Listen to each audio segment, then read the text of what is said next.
કોઈ તમને વહીવટી તંત્ર તમને કે કોંગ્રેસના કાર્યકરને કે આપણા લોકોને કોઈ પોલીસ હોય, કોઈ વહીવટી તંત્ર હોય, અધિકારીઓ હોય, કોઈ ભાજપના આગેવાનો હોય, ચૂંટાયેલા પદાધિકારીઓ હોય, કે નીચેના કાર્યકરને તમને કોઈને હેરાન કરે તો અડધી રાતે ફોન કરજો, પોલીસનું કામ હોય કે ગમે એ હોય, અને બધા તમારી વચ્ચે આવીને ઉભા રહેશે. એનું કારણ કે વર્તમાન સમયમાં તમને બધાને અને નીચેના લોકોને એ રક્ષણ આપવાની જરૂર છે. આખો દાડો નાની નાની બાબતોમાં ક્યાંક ને ક્યાંક ભારતીય જનતા પાર્ટીના ઈશારે અથવા તો સરકારના અધિકારીઓ ક્યાંક ને ક્યાંક ખોટી રીતે ખોટા કેસ કરાવવા, કોઈ કામ ના આપવું, નાના મોટી હેરાનગતિ કરવી.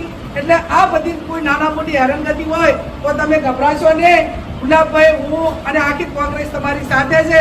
તમને ગુલાબભાઈના અમારા સ્વભાવને તો ખબર છે કે અમારા કાર્યકરને કોઈ સામે આગળ કરે કોઈ અમને આગળ કર્યા બરોબર છે, અને એમાં ભૂતકાળની અંદર કાયમી તમારું રક્ષણ કર્યું છે, અને આવનાર સમયની અંદર તમારું કાર્યકરોનું પૂરેપૂરું રક્ષણ કરશું એની પણ આપ સૌને હું જાહેરમાં